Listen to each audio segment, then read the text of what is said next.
Hello, Global Theater. My name is Gerry Fialka. Today is September 8th, 2021. It's an honor and a pleasure to be here on Rob Grant's great station. I'm probably wrong about everything. Thank you, Rob. You're welcome. Yeah, this is InnerViews number 2. You're the second person, Helen. And so, Helen, the first question is, what's the best thing for a human being? Empathy, I would say. Oh, I love that word. That's an important word. What's your favorite form of information, how it comes into you? I think really it's a very human thing, but stories, however form it takes, any story, Right. Whether it's spoken word, printed word, YouTube, whatever. whatever. Yeah. Do you think this storytelling is more innate or more invented by humans? Hmm. I think it's both. Yeah. I think a lot of like nurture things, a lot of institutions, and a lot of things that come about in our society. They just capitalize on certain parts of our nature and bring it more into view, or I don't know. Um, I Right. think Bring more, Yeah, I bring think there's is this innate capacity for appreciating stories and understanding stories that we have. And yet, because of nurture, like there are institutions of, okay, then this story, these kinds of stories can be told strategically this way or that way. I think it's a combination, really. yeah. Yeah, a couple of my beginning questions are either or, and it doesn't mean the two choices I'm giving you are. It's you know what it is. It's like just having fun and more going with your hunch, your impulse, and your emotions. But Okay, the I'd say innate then. yeah, no, that's fine. You don't have to answer, but that's good. So, um, why do you think humans collect or gather information? Curiosity and trying to make sense of things. Yeah. And do you think that is more innate or more invented? The need or want to collect and gather information? I think it's innate. Yeah. It's like it's like survival of the fittest, you think? Maybe part of it is, but also just this deep existential desire to make sense of where we are. Like I think there are so many things that are out of our control, like existentially, and so trying to reconcile with or just make sense of what is beyond our control, I think is something that human beings want to do. And tell me another word what you mean by existential. Hmm. Or just suss that word out for me. What do you mean by using that word? I mean, like when we find ourselves here, just asking ourselves, okay, why are we here? Like there, it's not like we have a choice sometimes to Right. be here, but Yeah. be like, okay, so what is to make sense of things that that we find ourselves in that we don't necessarily have control over, and to make sense of like why they're here and uh, how do we interact with that story. Right. Is the word mystery involved in that? I think so. Yeah. Yeah. Do thoughts create emotions? Yeah, I think so. Is thinking more innate or more invented? I think it's more invented. Very good. Like I fill in the blank. I don't know what I think until I don't know what I think until I like fill in the like blank. you fill in the blank at the end of the sentence. I don't know what I think until I Listen. good. That's a great word. That's one of my favorite words. Can humans think without language? Yeah, I think so. So Chomsky, I know you've studied a lot of these highbrow thinkers. I was really impressed with your papers are amazing. Chomsky says language is not just words, it's culture, tradition, unification of community, a whole history that creates what a community is. How do you cope when language doesn't work? When language breaks down, how do you cope with it, with the situation like that? In the specific context of trying to communicate something to people. Yeah, again, you put all these questions in the context you want. So if I Hmm. say, when language breaks down, it could be you trying to communicate to one of your fellow musicians a piece, or you trying to negotiate your order at a restaurant. When language breaks down, when it doesn't work, how do you cope? I think trying to find different ways of expression that are other than language, um, and maybe trying to really feel what wants to be expressed, what wants to, what I want to be, what I want to express, and figure out maybe there is a way to work with the limitations at hand, um, Right. and try anyway. Well, I like that. Finding different ways of expression. Your observations of humans in general, are humans more thinking beings or more feeling beings? More feeling beings, I Yeah. think. These are two questions from Alan Turing from the 1950s. Is Hmm. thinking a function of the soul? Um, is thinking a function of the soul? Yeah, maybe. Look at look at Helen, you get it. Saying maybe is totally legit. And this is all about having fun. It's not like I'm trying to put you on the spot. So yeah, maybe is a great answer. I like At some point, I that. want to hear what you think about these questions, Joey. Oh yeah. Well, I mean, it's it's endless because you'll find that throughout me asking these questions, I'll refer to a lot of other people's answers. These first like 4 or 5 on thinking are just new. I've been doing this for 35 years and I just sort of added these new ones about thinking. But the other Alan Turing question that I found was, can machines think? Mm-hmm. Yeah, I'd say so. Yeah. Do you more pursue meaning or more pursue happiness? Meaning. And why meaning over happiness? Um, for me, first of all, meaning is part of happiness, really. But Yeah. there are also different ways of defining happiness. Like it'd be the pleasure, pain, pleasure part of the. But maybe happiness is this kind of enlightenment of meaning too. I don't know, but sometimes meaning can be painful, and that may not necessarily be the most intuitive definition of happiness. But yeah, but I Yeah, guess, yeah, I that's guess good meaning because means more to me.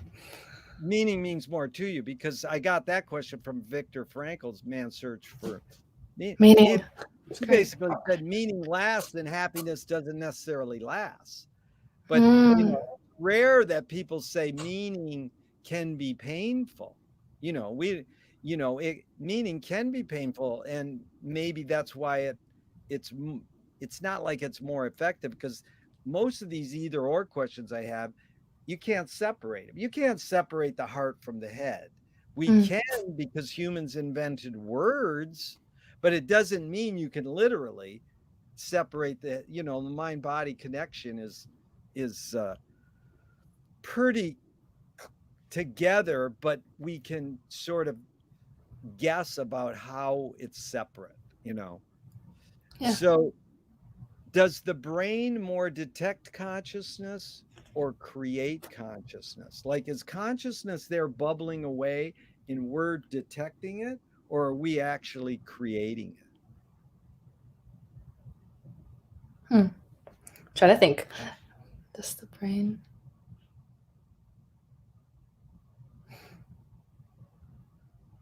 I think detect. Detect. Very good. See, that's the other thing. Don't feel pressured that you have to answer like that.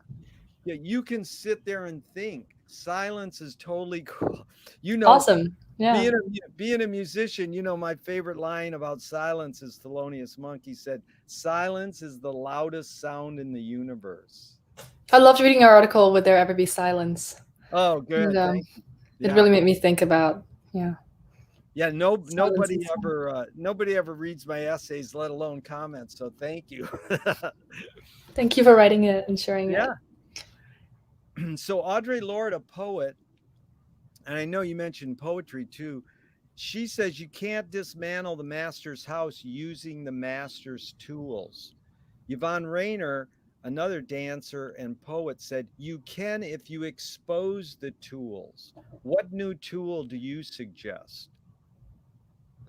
Okay, so trying to make sense of this. So the idea of you can dismantle the master's home if you have exposed tools.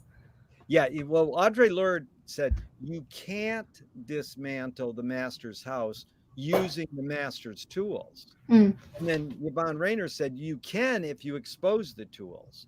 So those are just two. Like I set up a lot of my questions with cute quotes. You can ignore the quotes or you can process them. But it's basically, what new tool do you suggest?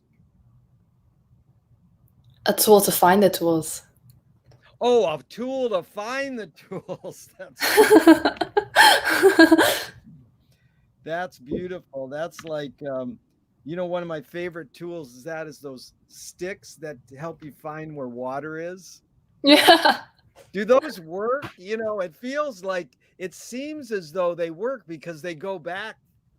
Farmers used them years ago, but it seems like a hokey, like, what do they call it? Pseudoscience. Mm. So what do you worry about when you go to bed at night? A lot of things. I'm a big warrior. Just name one. Yeah, let's say. One. Meaning. Really? Wow. Yeah. Like whether I'm living up to the meanings that I want to do, and this difference between like part of the meaning thing is like, okay, what is the self at present? What is the world at present? And what is the ideal? Or what are the ideals? And what is the difference? And I guess that can be a source of worry, because when there's a huge difference, it can at first present itself as a worry, but then how can we move towards it a little more? Yeah. Well, my mom was a big worrier, and at her wake service, I got up there and I said, there's a lot of people in this room who worried that Dolores worried too much. Everybody worries, and there's a fine line, I think, between worry and concern. How do you differentiate? Like the sort of self-help pop culture says, oh, worry's not good. But concern is good. So how would you differentiate? What's the difference between concern and worry? Like you sort of said, you implied you worried too much, right? You said, "Oh, I worried too much." Where do you? It might be just concern. It might be just concern, but what's the roots of it? Did you get it from your mom and dad, or did you get it on your own? Maybe just this tendency to overthink sometimes. Yeah. And I'm not sure if it's from anyone. Maybe it's part of the academic mindset that I'm trying to just critically look at these days more. This idea of writing essays, and it's like, okay, something is breaking my head to think about, and sometimes it can just become a spiral. Right. Well, what you do with spirals, they go up and down, so you want it constantly. But your career from young person till now has all been academia. You've never taken a year off of academia? Not really. Not really. But starting to take more breaks. With regard to this holidays. Yeah. So Marshall McLuhan learned from Ezra Pound, the poet, that artists are the antenna of the race. They're artists meaning musicians, painters, novelists. You can be a garbage collector and be an artist at garbage collecting. So artists are the antenna of the race. They're broadcasting in detecting the hidden psychic effects of our inventions. So we don't really know what Zooms do to us. We've just embraced them and they work really good. You know, it's great that I can interview you, see your face, we can exchange eye contact and verbal exchange, but we still, meaning humans, still ignore the hidden psychic effects, how Zoom has really changed us. And that was McLuhan's one of his main pursuits was why do humans still ignore the hidden psychic effects of our inventions, even though we can turn to the artists to reveal them to us? I guess sometimes. Yeah, go ahead. This idea of energy being limited, maybe as an excuse, maybe, or not necessarily. I don't know. Like there's this constant in hustle culture, or really in there's this idea of like energy being limited, and wanting to devote energy to the most important things. But I guess this can also be seen in like there are so many distractions in our lives, like maybe sometimes focusing on those what many might call useless things, such as the psychic effects, might be unnecessary. But really, sometimes I don't know, might be defined as unnecessary. But I was just also just on another note reminds me of a Bjork interview. I think it was like 2 minutes or something. She was talking. This is called the Bjork television talk. She was talking about like the pixels of the television making her feel almost hypnotized with all these pixels that she couldn't really focus on the content anymore. At some point, you just find yourself fixated on the hypnosis that those pixels create. Dude, and sometimes I guess, yeah. That's totally McLuhan. That's amazing because it is amazing. She's concentrating on the form and not the content. And that's what McLuhan's main thing is that's all that we mainly concentrate on the content, yeah, and not the form. Like I asked my niece once why she was watching some TV show. I says, "Why are you watching this?" Because it was utterly stupid. And she goes, "Because nothing else is on." Now that's a distraction feeling, yeah. Yeah, and that sounds like a stupid answer, but basically she was saying, I've decided to chill out on the couch and watch TV for an hour. It doesn't matter what's on. I'm just going through this ritual. It's like wallpaper. Yeah. You said 2 words that are amazing. Energy is limited. Where did you get that phrase from? Do you know? I think really, let me think. Anyway, really physics, I guess. Oh, early physics? No, really, just studies of physics. But just some thoughts. No, that's funny. Now, physics. So, hustle culture. What is that? I love that term. I never heard that. It's just like a term to describe like a lot of the pressure to hustle, a kind of culture that's a very typical of our generation, of our time, really. Just like these days, modern work life being like, okay, always hustle. There's always more to be done, and that kind of. It's often used in a way that's with negative connotations, but really, it's not. It's just a phenomenon, really. No, it's good. It reverberates with George Carlin saying many years ago. Whatever happened to letting kids stare out the window? You know, like, are you bored, honey? We're going to, soccer now, and then you're going to have your piano lessons, and the kid, So I grew up actually with a lot of time to stare at the window. Although interestingly, say with my siblings, with my younger siblings, my parents have almost kind of seen the fact that I had a lot of time to stare at the window as like an ill use of my time, so that kids should, my younger siblings should have less of that, which is interesting. I think this is also a byproduct of hustle culture. How many children in your family? 3. 3. But it's an extended family, really. And you're the oldest? Yeah. And so that's good. You must have ESP because we're going into your family background a little right now. In fact, can you conjure up your earliest memory ever or one of them? Oh my gosh, it's hilarious. So I have a cousin who's around my age, slightly older than me. I was born in New Zealand, and so we know that the national bird of New Zealand is the kiwi bird. My first ever memory, really, that I can think of would be my cousin when we were both very small, chasing me around the home with a kiwi bird doll. So I was scared.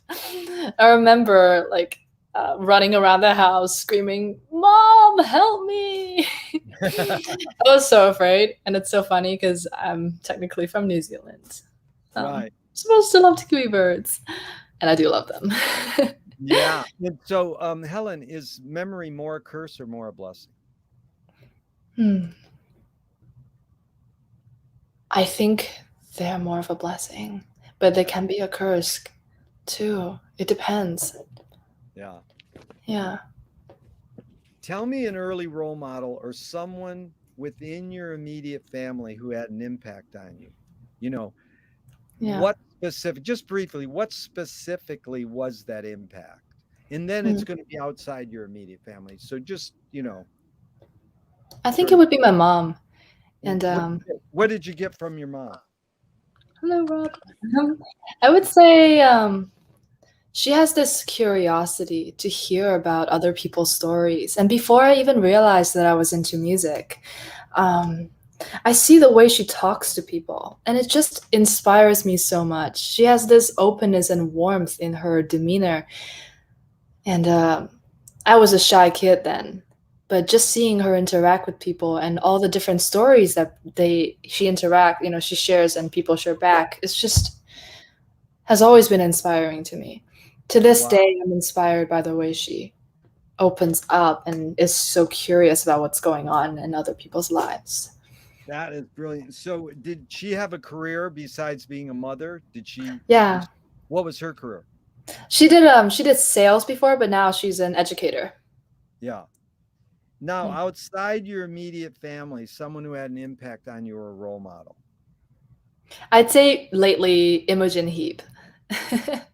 And who I don't know that person. Who is he? So you spell her name as Imogen. Last name Yep. is Heap. She's amazing. She's this singer songwriter and producer, amazing producer and artist innovator who is constantly just exploring how music, storytelling, technology can empower. And she had this quote once. I think it goes something like, "A lot of people say that music technology or electronic music can be cold, but to her, what really matters is the people behind the music, the people Yeah. listening to the music, and it's Yeah. not cold." Yeah. Um, yeah, no, she's so cool, and she's an amazing producer, and very few women uh, are producers and music producers, and it's just so amazing to see strong women Yeah. defying those uh, norms. And Yeah. Well, yeah, we're going to get in music after a few more philosophical questions, but okay. I'm dying to know how much you're aware of Nadia Boulanger too. I love Nadia Boulanger. That documentary on YouTube is so cool because she spawned all these amazing male composers basically, and she was just like this little cute elderly woman. And to not go off on too many Zappa tangents, my friend studied with her and played her the song "It Must Be a Camel" from Hot Rats. Oh my god, it's amazing album, And Hot she went, Rats. "Yeah, that's good." She gave the thumbs up to Frank. That's like, yeah. Yeah, good taste. So, were you She's raised in amazing. a particular religion? I was raised in more of like in China. It's more of like a combo. So I would even say it's a very strict religious framework, but for me, it's really under the influence of Taoist, Buddhist, and Confucian thoughts, really, because that's kind of a system that's very prevalent in China, where I grew up. So And you're still practicing, basically. You didn't check out. Not necessarily. Okay, so it really, I'm pretty much am agnostic Yeah. right now. I would say just out of curiosity and just out of curiosity to find and to discover. And one of the most transformative experiences though for me was so I have always practiced. I think to this day I still practice some Buddhist um, rituals, let's say personal rituals, Buddhist Right. informed rituals. But yeah, but when I was in high school in America, um, there was this church that I sang in, and growing up, I've never really sung in a religious context, and it's just singing hearing the entire congregation sing and singing with everyone. It's just transformative for me. Yeah, Good. That's so really beautiful. trying to explore different paths. Do you pray? Sometimes, yeah. If God exists, what do you want God to say to you after you die? Wow. If God exists, what do you want God to say?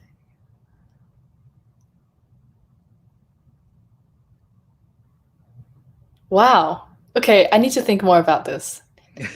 Well, I think you answered it twice, Helen. Wow. That's a great I thing. don't got to say wow though. I would say wow to God. No, if God said to you, wow, that's pretty cool. I always say first thought, best thought, like Allen Ginsberg says. But yeah, you can think about it if I'm you want. just absolutely stunned by this question. I've never thought Yeah. about it. I would say wow to God if I see God. Right. Yeah, that's what Like, you're wow. saying. But what would you want him to say to you? Or not him. What would you want God to say to you? I mean, Hello, it's a it's stupid nice to meet question. you. Yeah, it's nice to meet you. That's good. Or it's nice for you to finally see me. do do evil people exist, or does evil use people as a vehicle? I think the second one, but do people even? Yeah, I think the second. Yeah, the Yeah, second option. yeah. And then how do you advise someone to deal with an enemy? This one I'm going to set up with a few modern thinkers' thoughts. Alan Okay. Watts, Alan Watts says, if you acknowledge your enemy, you empower them. Coppola stole from the mob and the samurais, keep your friends close and your enemies closer. Hmm. JFK said, forgive your enemy, but don't forget their name. And Fellini says, I need an enemy. So it's a lot of thoughts. The basic question is, Helen, how do you advise someone to deal with an enemy? But first, how would you respond to the Alan Watts? If you acknowledge your enemy, you empower them. I like the acknowledge word. I like the word acknowledge. Yeah. There's this strong urge to cancel, I guess, sometimes to cancel someone when it's like, well, they believe in a different thing, or like, oh, we perceive them as an enemy. But to really just pause, I guess, and be mindful that maybe we haven't even given them enough time to listen to what they have to say, or and to explore the psychology of enemy too. Like, why am I perceiving them as an enemy? And what is it about them? So I guess really trying to discover who. I love the idea of acknowledging, and not just acknowledging, maybe just to really try to discover them, and through discovering them, have a better understanding of ourselves. But I don't like the idea of empowering that. Empowering them. Wait, empowering them or overpower them. Sorry, what was the original quote? Yeah, it's interesting that you grabbed onto the acknowledgement word because that's really intense. For me, it's you really Yeah, paid attention. You're a good listener. If thanks. you acknowledge your enemy, you empower them. Oh, That's you empower them. Okay, sorry. I thought that's I that's heard what overpowering some yeah, somehow. that's what Sorry. that's what Alan Watts was saying. If you Hmm. acknowledge them, you empower them. Yeah. That's interesting. Yeah, Yeah. empowering again. Hmm. Yeah, maybe it's also bidirectional. Maybe both are empowered, both the other person and the self. And I've often had people go, if you don't acknowledge them, you empower them. You know, if your enemy is destroying your life and you don't acknowledge it, you might not, that might not be a good strategy. It's who's to say, Hmm. indigenous American Indians say your enemy's your best teacher.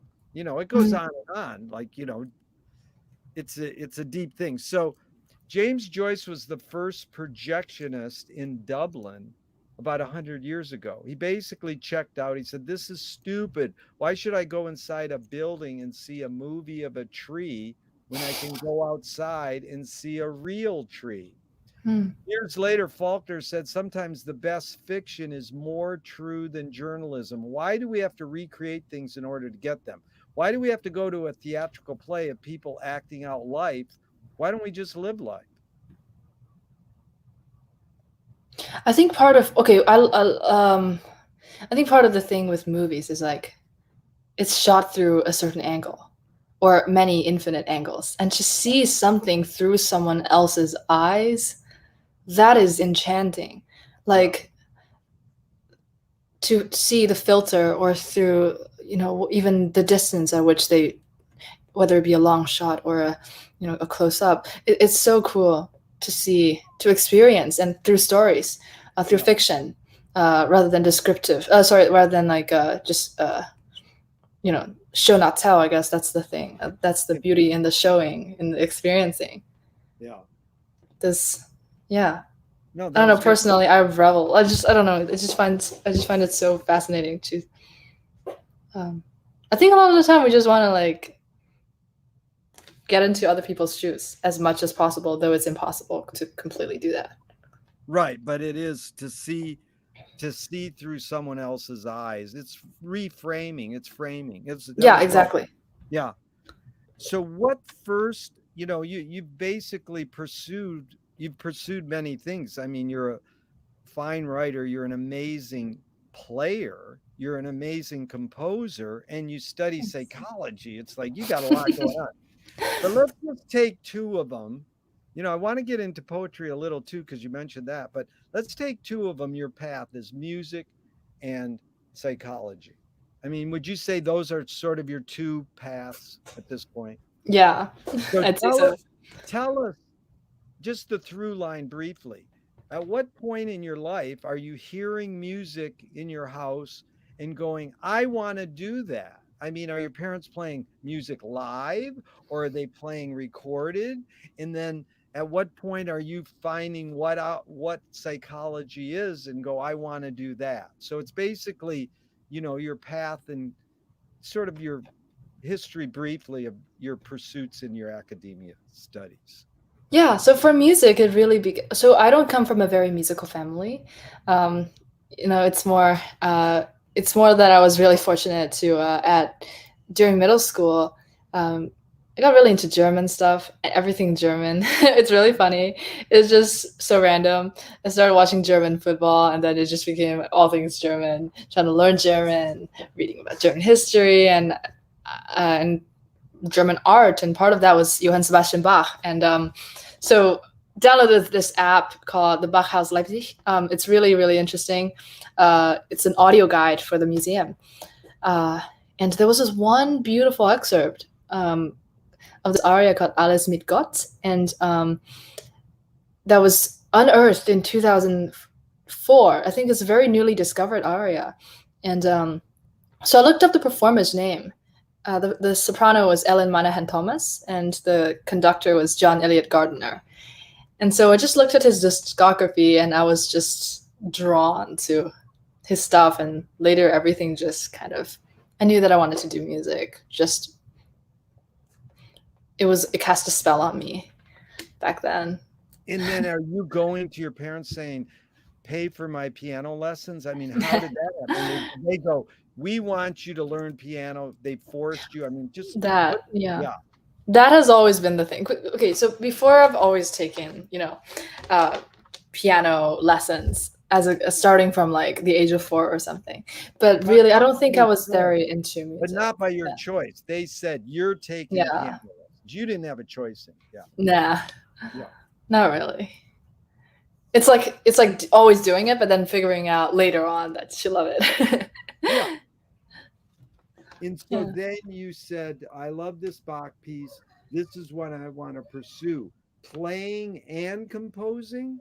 Which was it both? I was a very, I mean, I've always been like a before I think way more, but I grew up as a serious pianist. I still am, but just not. I used to think that I might want to pursue it like as a major or something, um, as a maybe even as a profession, but I didn't. Composition really just came spontaneously, like as I explored the musical worlds that unfolded after that summer exploring Bach's music, and it just was spontaneous. And I figured that I like composition more. Piano is this way of expressing. Right. You like Discovering too. composition more than playing. Is that what you meant?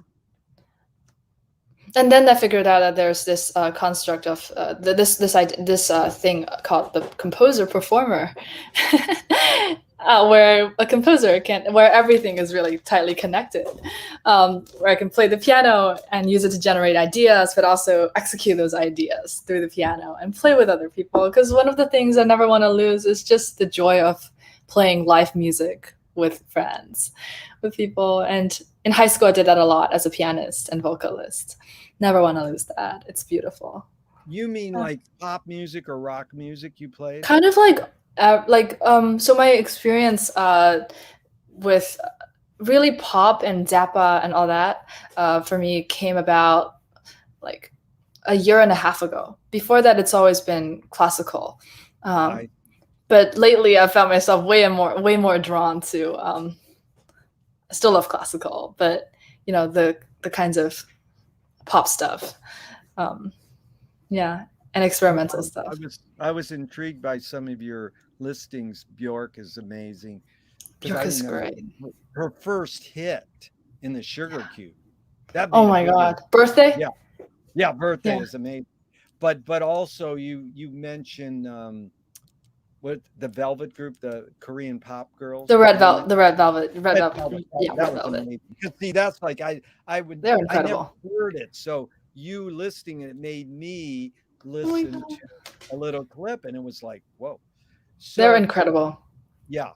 So then and you brought up a lot because we're going to get into music, but let's just go the path on psychology too, where you're in high school and college studying music. What led you to go, well, I want to study psychology? Yeah, so I think a lot of it really has to do with my high school experience. Like going into high school, like in America, like I was a transfer. I was a new 10th grader. Like I didn't come to America until 10th grade. And so before I was like, okay, I want to do music, but this high school that I went to was very, had a lot of, is very, it emphasizes like different subjects and how they connect with each other. And there are a lot of people with different interests. And it was just fascinating to talk to different people. And so actually before psychology, I had a more cultural studies background in high school. Like throughout high school, I actually applied to be an anthropology major and music major back in college. But then I realized that I took a anthropology class after graduating from high school. And I realized that maybe it's not my thing, anthropology, in the sense of like pursuing it as a major, as an academic field of study. But this whole navigation of culture was really what drove me to. It seems very like disjointed, really, but really, okay. So how it started was, I've always felt very like in the gray as identity wise. So I was born in New Zealand, grew up in China, but I'm technically not a Chinese person because I don't have a Chinese passport. So I'm considered a foreigner legally in China. And so, but yet I identify so much with Chinese culture. And language-wise, everything-wise, I'm like any other Chinese person in terms of nativity. And coming to America, it's like, as a foreign student, it's like, there's this question of where do I belong? And this sense of displacement led to all this discussion of like, okay, who am I and what is my culture and what then is culture? And so that's the TED Talk about, so I'm interested in art. So I'm wondering about my cultural belonging. And then at some point I explored different cultures, like in a piece of artwork, and I was introduced to the term cultural appropriation. And I was like, okay, well, what is this? So I wanted to do like a little, because I found it really interesting and just heart wrenching also to think about. It's such a hot topic, and people have very different ideas about what it is and what it means, what cultural property means, whether it's even a thing. I wanted to understand, so I want to do art, and a lot of the art is, to me, it means to capture the humanity of me and those around me, with empathy, respect, and kindness. How do I do that? Where we live in a world with very real histories and impacts on very real people, full of power dynamic struggles, full of injustice. How to advance empowerment through art and empathy. So I wanted to figure out how to do that. And part of where psychology came in was really this constant search. I mean, I found myself like, I don't want to, although I'm not studying cultural studies right now, it's always this thing in my, that's driving my art of like, what is belonging and what is culture? It's like water. It's constantly flowing, redefining itself. And I've been having interesting discussions with my boyfriend lately, who's talking about identity, how he doesn't believe in identity really, because part of I think what he says is like, with identity, it's like saying, this is what I am. By defining that this is what I am, then I'm trying to say that I'm not everything else. But the interesting thing is that none of us really completely know ourselves. And to say that, I think it's just a really interesting perspective that I'm starting to think about in relation to cultural studies. And that really relates to this idea of cultural belonging, really relates to psychology in the sense of secure attachment, finding security in who we are, and navigating insecurities of who we are, and trying to relate to other people as they navigate who they are, and navigating who we are together. Yeah. I think that's really what draws me in about psychology. What do our histories do to us? And that's the thing about like all the things we don't have control over. Growing up as a kid, a lot of the time we don't really, as a kid, have much control over what happens to us in our childhoods and our families. And yet those histories stay with us throughout our lives. How do we interact with those stories and find agency in them? Yeah. Helen, that was really well put. And it's almost you answered this question. But two things you revoked really quick was when you said the water metaphor is beautiful, because Frank Zappa says, the ocean is the ultimate solution. And it took me years to figure out, oh, there's a double meaning there.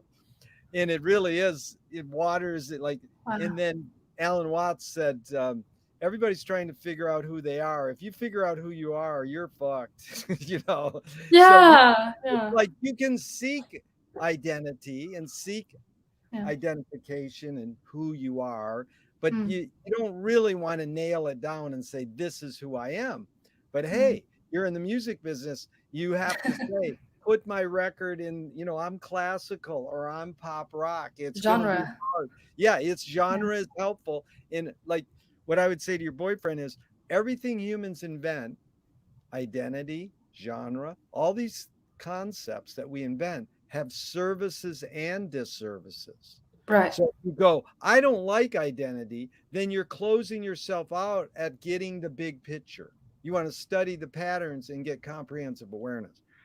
But a screenwriting teacher, going back to film, said, great art or great film is when you can clearly see the intention of the maker. Stanley Kubrick says the opposite. Great art or great film is when you can clearly not see the intention of the maker. What role does intention play in your creative process? Yeah, I think I was reading this book about Montaigne, Yeah. and how this thing with his essays being so relatable and so that, I mean, really, it's not just Montaigne, it's really anything. When we publish it, the double bar in music, as we call it, Wait, say that word again. Double the what? the double bar, really what it means is Oh, like it's double a double bar. bar. So once it's finished, it's the double bar, as we notate music in the Western tradition. But once it's done, aka the double bar, it's not really done at all. There's always this rewriting and re-relating that once we put the music out, that people engage in. So in a way, the piece is never done.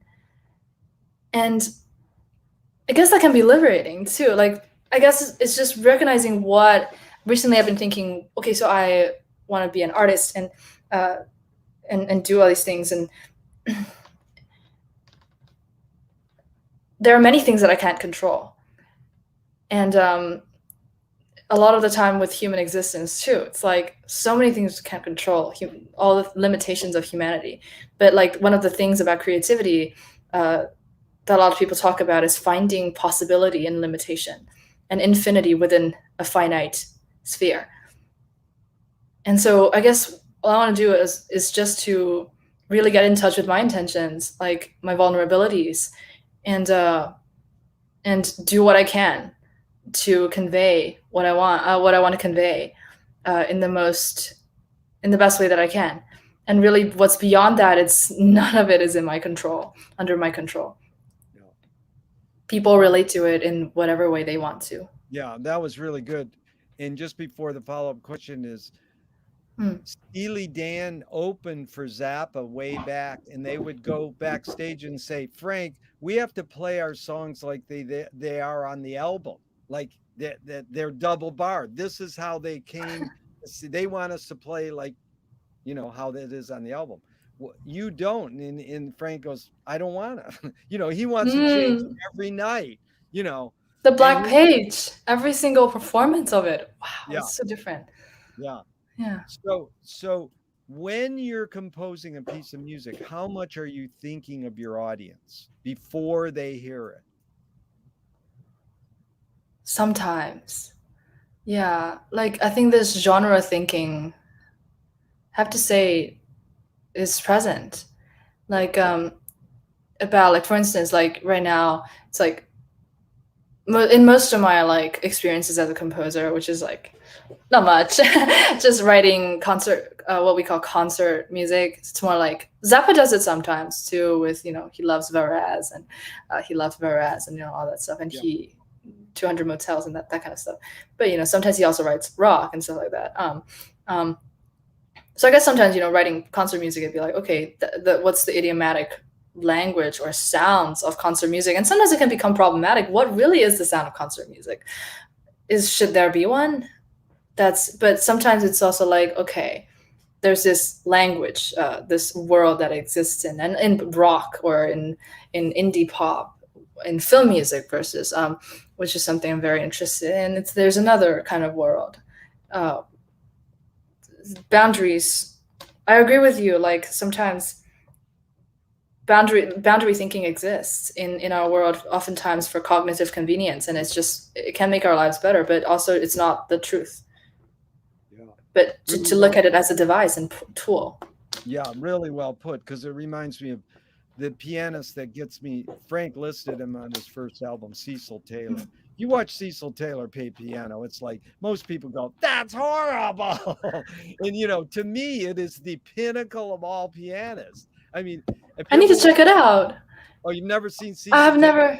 Oh, he is the greatest avant-garde jazz pianist ever. Oh, Anyway, that's amazing. the other Cecil Taylor. one you brought up was film music. Have you ever listened to Bernard Herrmann? Mm-hmm.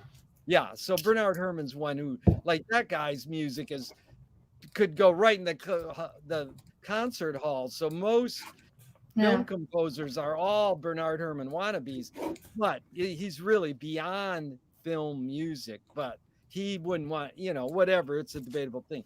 But that was good. Now, McLuhan also says this thing about extending our humanness. So, like, we invent clothes extend our skin. Knife and fork extends our teeth.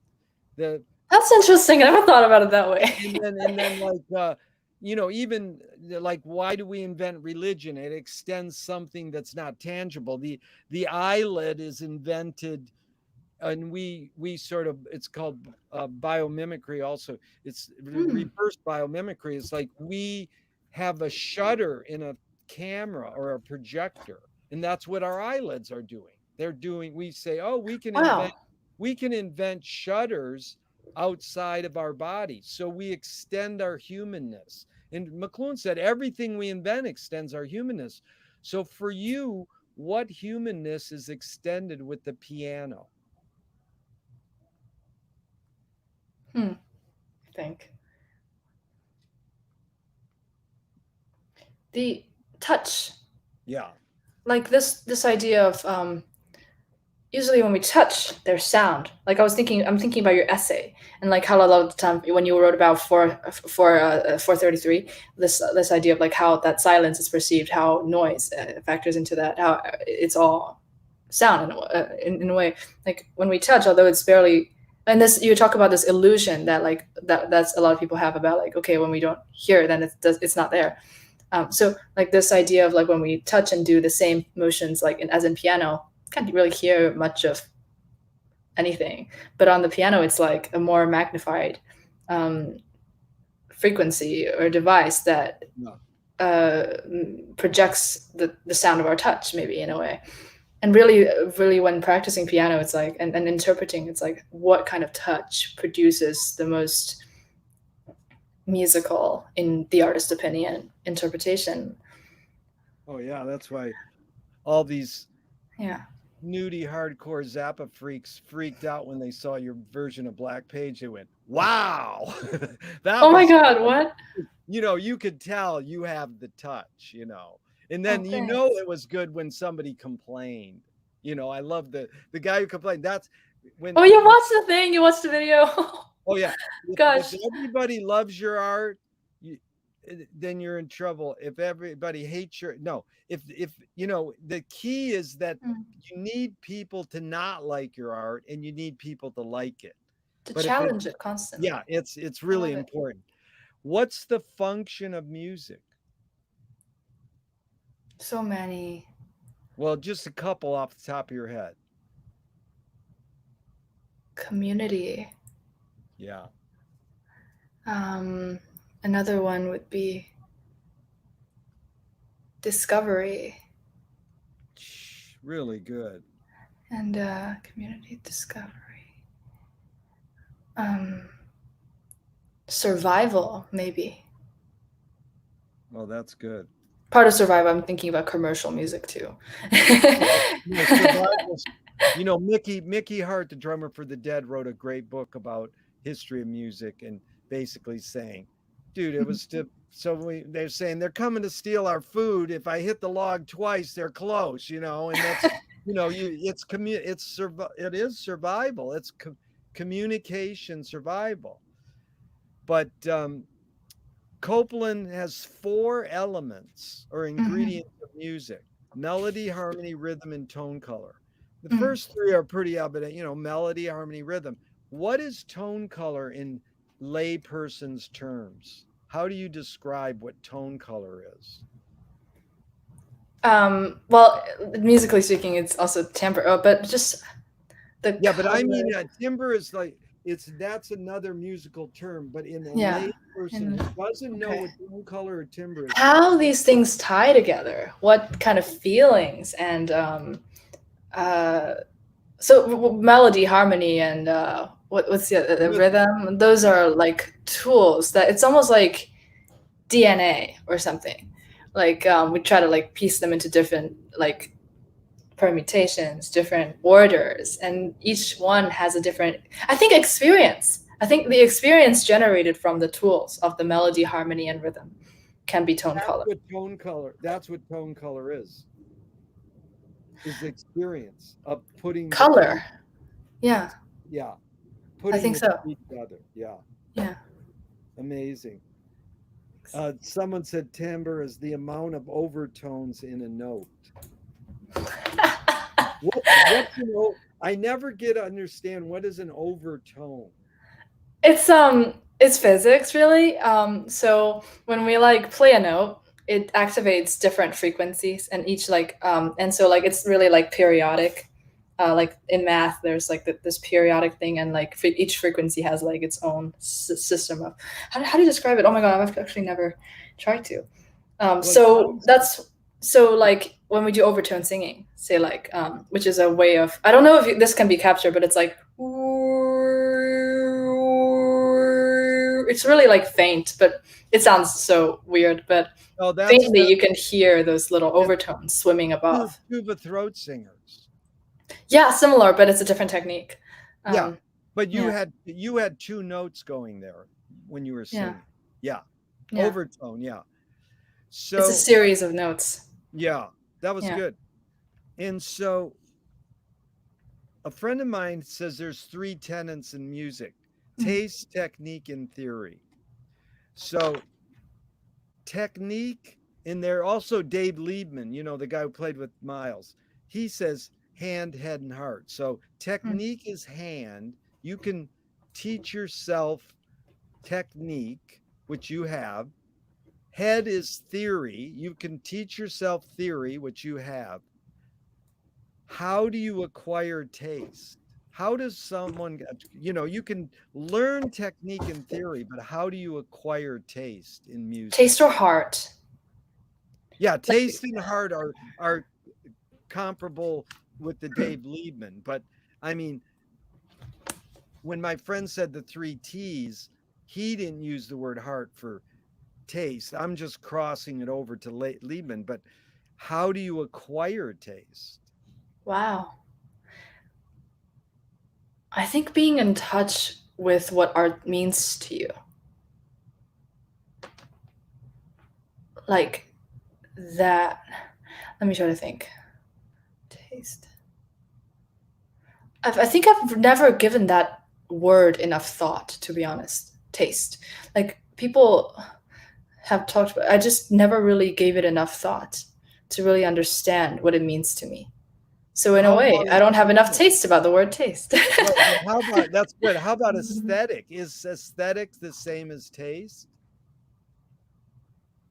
It can be used in a similar fashion. I think it's often equated, but not necessarily.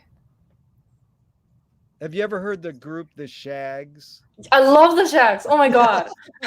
Zappa loved the Shags. Have you ever met anyone who goes, I don't get the Shags? I mean, most people, if you put the Shags on at a party, you're going to clear the room.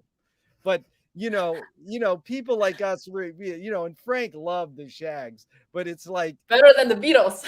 Yeah, better than the Beatles even today. It's true. It's my boyfriend who introduced the Shags to me. Like he introduced the philosophy of the world, and I couldn't stop listening to the Shags after that. It is incredible. It comes off as novelty music at first, but once you start listening, I mean, that's why it's an amazing thing. So you covered that well. There's one more McLuhan quote I'd love you to react to about music. Because you touched on this in one of your essays, but I didn't take my notes properly, so I don't. He said, song is slowed down speech. The reason cultures have different musical taste is ultimately connected to language difference. Ooh, interesting. Any comment? Because most people I say that to, they have no idea. And I figured, it's funny. I didn't even realize that the word taste followed up with the other one. But the reason cultures have different musical tastes is connected to language difference. I'm sure it does in some way. In some fundamental way. I mean, because people. I mean, it's pretty common knowledge that it's pretty like. I think I hear this reference in the music community a lot. Chinese is a more tonal language, and so it is. There are like 4 main tones in Mandarin, for instance, and more in Cantonese and different dialects. So it's like are the 4 intonations that are possible in our language, and so in a way, it's interesting because Chinese songs, like say Mandarin, any like Chinese songs, we rely in day-to-day communication, we rely on listening to which intonation it is to figure out what you mean. But in a song, those intonations can't happen because they're replaced by pitch. Or they can be, like they can be like little or like little hints of the intonation through little vocal gestures or something, but mainly it's just replaced by pitch. So all that's left is it's the audience intelligence trying to figure out what they're trying to say. So in a way, that song, that cognitive process is different, I guess, listening to songs in Chinese versus saying everything like in day-to-day life communication. Yeah, T.S. Eliot said that poetry can communicate before it's understood. So I listen to tuba throat singers or Brazilian music. I can, and when I found out the tuba throat singers were singing about three things: their boots, their horses, and snow. I was like, that music is transcendental. It takes me a lot more than that. But the next question would be, could you name an instrumental that makes you laugh? Like, how could an instrumental song make someone laugh? Don't you have to have words to make someone laugh, I don't think so. You can create your own linguistic system just through instrumental music. Yeah. But do you know, is there an instrumental music piece that makes you laugh? Ooh, totally. I just need to think. I think Zappa's in music makes me laugh a lot. Yeah. So, like, in touch with the absurdity of things, and in a way, like, does it in a very, just an incredibly idiosyncratic way that it's funny. Yeah. What makes me, I laughed when it was Peaches and Regalia made me laugh so hard. Yeah. Good. Yeah. No, I didn't Black want Page low-key. Black Page, that's amazing. Yeah.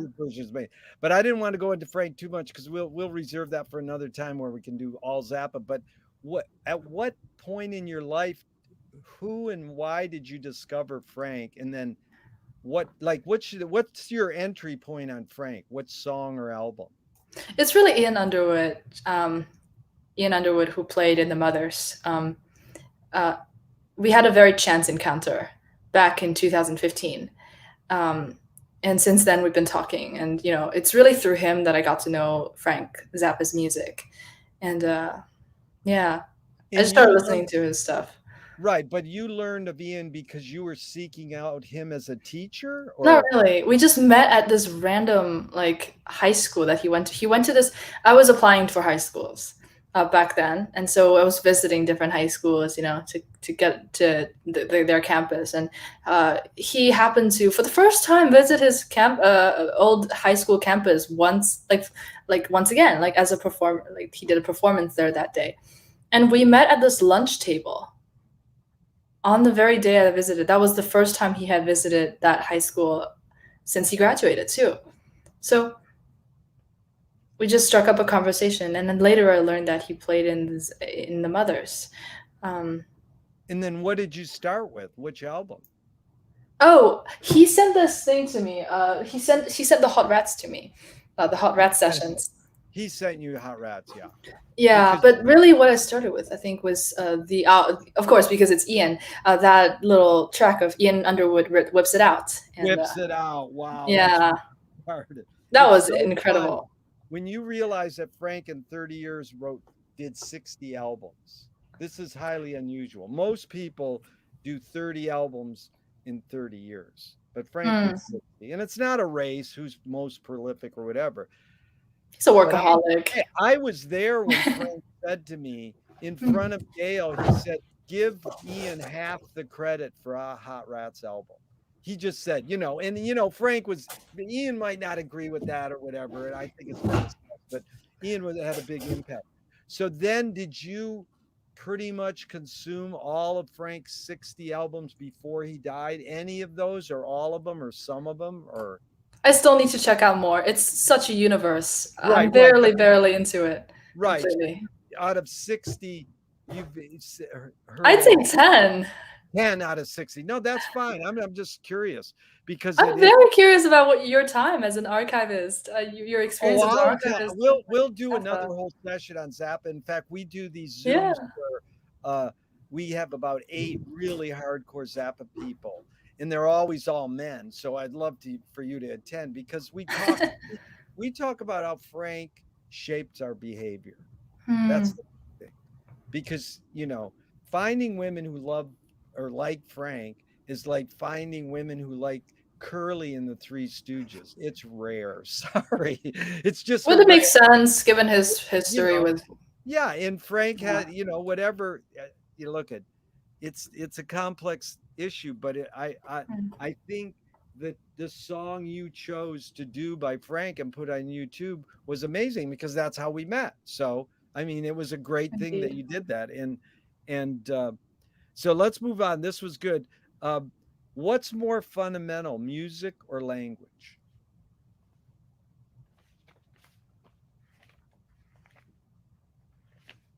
Music, Yeah, because I think language is music, and I mean language has musical aspects in it, right. in the communication part. What do you think the motive of the cave artist was? And in this case, the sad thing is we don't have cave music because they didn't have any recordings. But if Right. you watch Herzog's film, Dream of Forgot or whatever it's called, Cave of Forgotten Dreams about Oh cave, yeah, I've heard about he it. shows you instruments and the guy blows the little flute, but we don't really have any recordings of cave music. But it's astounding that we have cave art. We also don't have cave dance. No, but they do depict it. They They depict did it in the depict it, but art. it's interesting. My question is just your hunch that like you were tending to want to go into anthropology. I'm not saying necessarily what the experts say, but your hunch, what do you think the motive of the cave artist was? To record. Yeah. It's almost like writing a book. Yeah. To express, to create a memory that's in the moment, that isn't shaped again and again. I mean, of course, it's shaped it again and again in art. It is, but lately I've been researching dreams in a lab in Northwestern. Oh, the psychology of dreaming, like the dreams we have at night, during the day, or something, and trying to research the role of memory in in dreaming. Like for me, like in my dreams, there have been many of my dreams have been set in this one floor of my elementary school. And the memory becomes distorted because the dream just keeps, it's a recurring dream. Or a lot of dreams with different plots just take place in that setting, such that my memory of that place becomes distorted. So one time I experienced this shock when I went back to my elementary school and saw that floor, way smaller and way more packed, less glittery or something, as the dream made it seem. The dream convinced me that that was real, but it wasn't. So I guess there's this something, this fidelity even in the moment, in the of recording something in the moment, a photograph. Um, Well, I would suggest 3 things, but we'll talk about it another time. But Please. lucid dreaming, have you ever studied lucid dreaming? Yeah. Yeah. Read Tim Leary on lucid dreaming and also James Joyce Finnegan's Wake um, Hmm. is an amazing resource, and Carl Jung on dreams. Oh But yes. this was a good. You really anticipated another question beautifully. So, 2 experimental filmmaking pioneers. One, George Mannion-Pelly. His mantra is "Ignore yourself." Jonas Mekas says there is no self-expression. And Hmm. Cecil Taylor says, I'm just a vehicle and this stuff just comes through me. So this is, of course, it's both and it depends, but just in general, is art making, music making more self-expression or more you're a vehicle for whatever culture or technology is dominant? This is something I've been thinking about lately. I'm afraid I don't have an answer, but I've been thinking about, like, have been reading these schools of thought too. Like there was this one composer. Um, who told me like use the generate your music ideas through the meditational mind, like drill something deeper that's beyond yourself. And so in a way it's like, and Chelsea, who was this other composer, talked back from Italy, he talked about him really not the exact idea of being a vehicle for something larger than himself, that it's not about him, it's about that vehicle. I guess to choose a position in that has to do with how we perceive agency and how we perceive who we are. Maybe we are, if we want to like think that we're just this combination of like cultures and nurture and really have very little agency than we generally think, then maybe it's really just a vehicle for that. But Now, that was good. In hesitancy is great. Can art making, music making be egoless? I think it's really hard, but maybe it's possible. Yeah. Maybe when this is like this idea of transcendentalism, like where Walt Whitman's Song of Myself. When I first read it, it felt so egotistical. But then rethinking what that I meant, what that myself meant, what Whitman meant by myself in that huge poem, it might just be this more extended understanding of me being beyond me. Yeah, that's funny because maybe that's egoless. Joe Zawinul and Weather Report, their first album, Frank put a sticker, he's a quote on it saying, this is good stuff. I sing the body electric.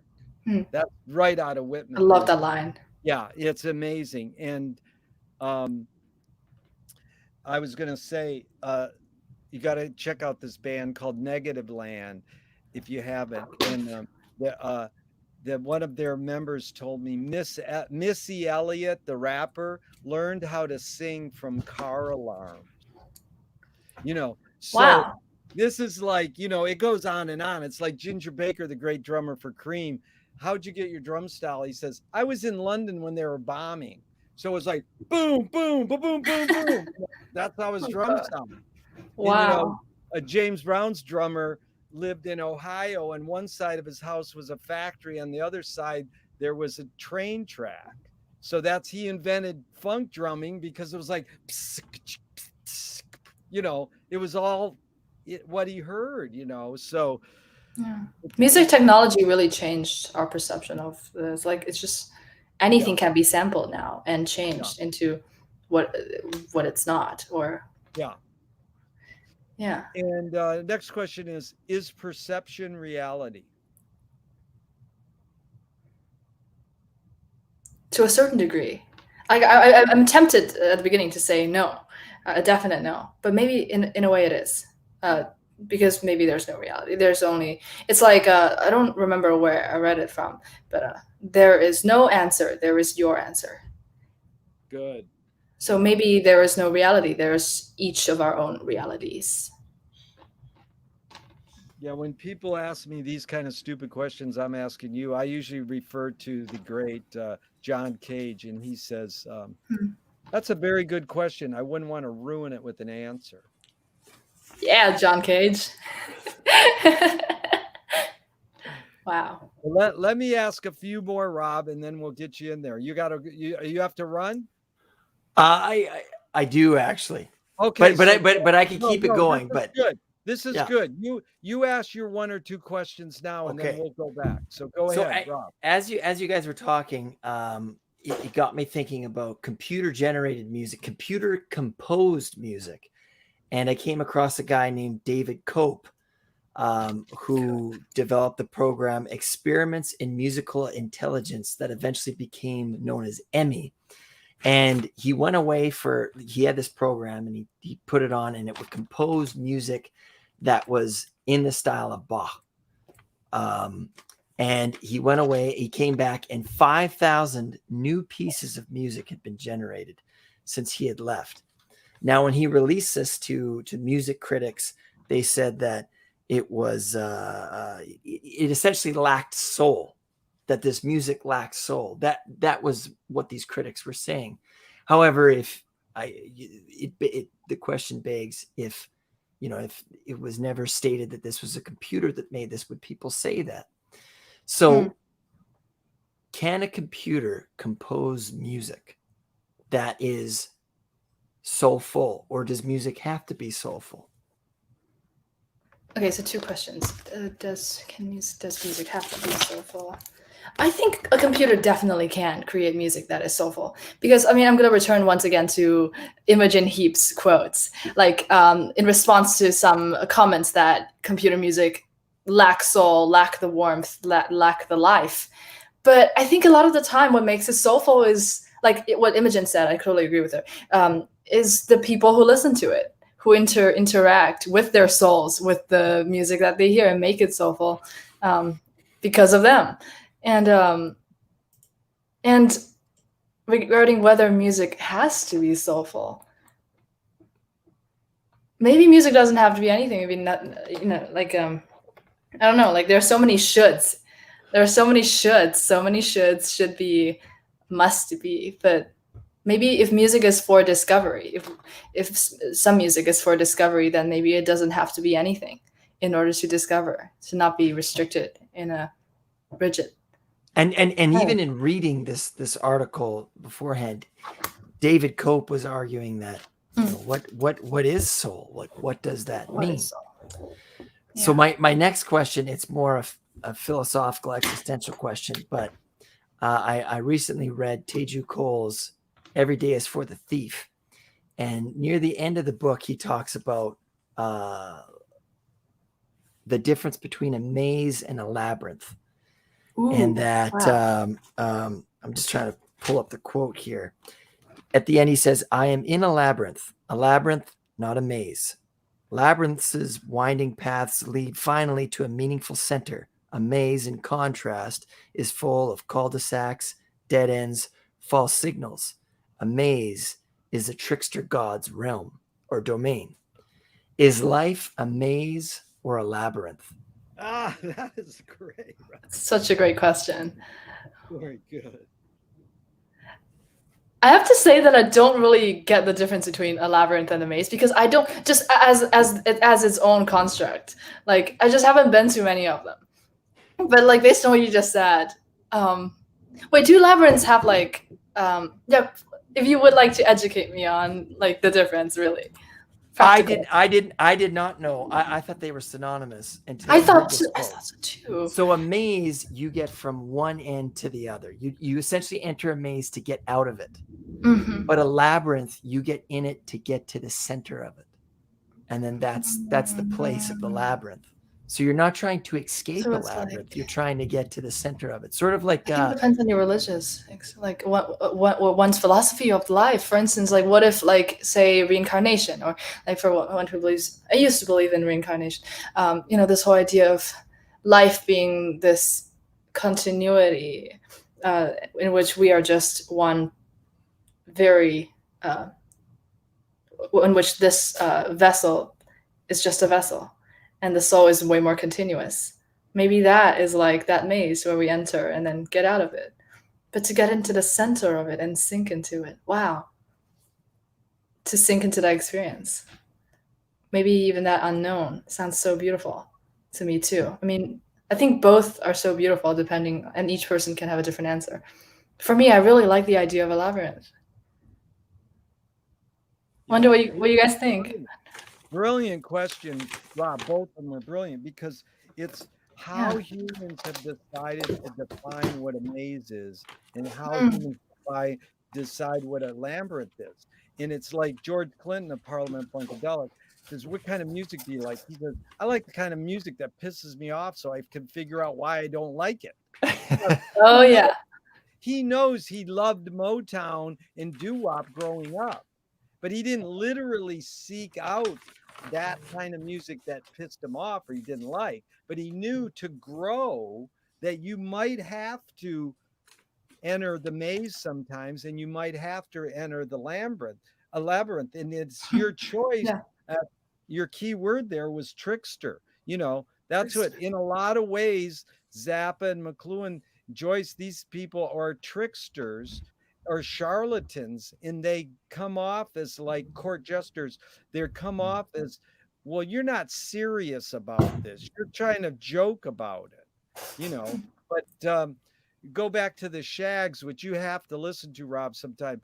I was checking that out. I was Yeah, like, the my drummer, brain was hurting when I was yeah, listening to it because it was so syncopated or whatever. this kid, you know, Mats and Morgan, they played with Zappa when they were teenagers in Sweden. Frank brought them up on stage. Didn't know if they could really do this, and they played. They're really great musicians, and Morgan's an amazing drummer. He plays with everybody now, Steve Vai and everybody. And I played him the Shags, and he goes, does she think she has a groove, or is she purposely playing bad? You know, so Yeah. that was a beautiful question, because she thinks she has a groove and she's being true. But some people would deem what she's doing on the drums as bad. So, you know, if she, Right. you know, I know, because I can play fake avant-garde jazz piano. And sometimes I, you know, I just do my imitations of it, and people go, that was amazing. You know, and I sort of trick them. But I sort of do know how to play avant-garde jazz, because I played a song Frank loved, Louie Louie, for 40 years on the piano. Every time I sat at a piano, I play Louie Louie. And I learned how to improvise like Keith Jarrett playing Louie Louie. So it is like, it's how you process those words, which you brought up were so well, you know. And he wants to make a point and define. Is it T.J. Cole, C-O-L-E? You brought up? Teju Cole, I think. Oh, okay. Yeah. And what's the name of his book? Every Day is for the thief. It's based on a Yoruba saying that every day is for the thief, but one day is for the owner. Yeah. Which, you know, we could expand on that, but yeah. Also you're go ahead. Yeah. No, go ahead, Rob. I was just gonna say the conversation that you're talking about experimental music also made me think of John Cage and his prepared piano, and he just put a bunch of detritus in it and then created music, and you're like, is it like, it hurts our brain because this is just not what my conception of music is. But then it's like, what is music? Right. But the history of that is simple. He was asked to compose music for dancers, and he went, I'm going to do African music. So if you put knitting needles between the strings on the piano and you hit the keys, it's percussive. So he was transforming the piano into a more percussive instrument by doing prepared piano. Now, but that's alchemy, right? That's alchemy. What he did. And some of it was more experimental. John Cage, his whole range was, he could play nice music that new age people would go, oh, that's pleasant.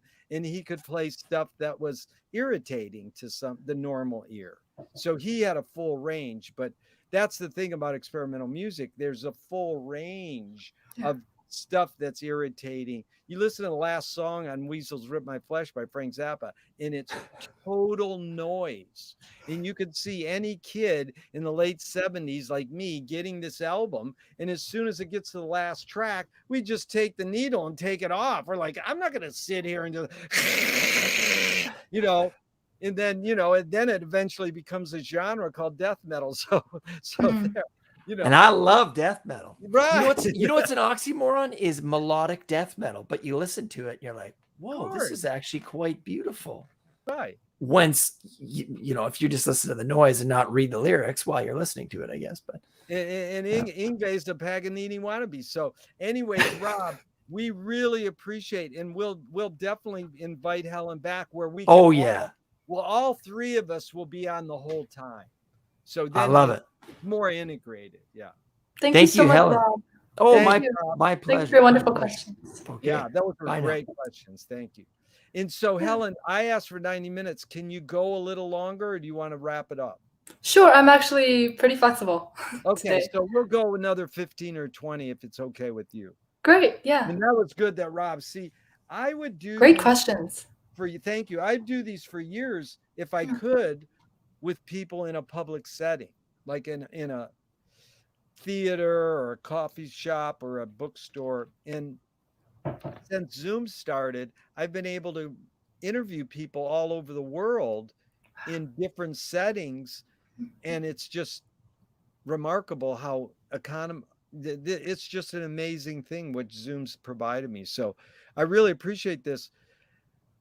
So the next question is what's more important, conviction or compromise?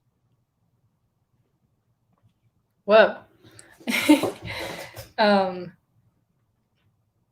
Conviction or compromise? Conviction to me. You've accomplished a lot so far in your life. How do you rate these three elements, luck, skill, and ambition? What played the biggest role, second and third?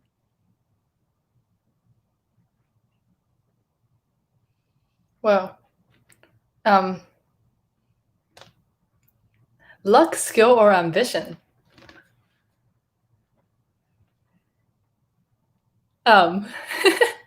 Luck, maybe. Luck's first, then what's second and third?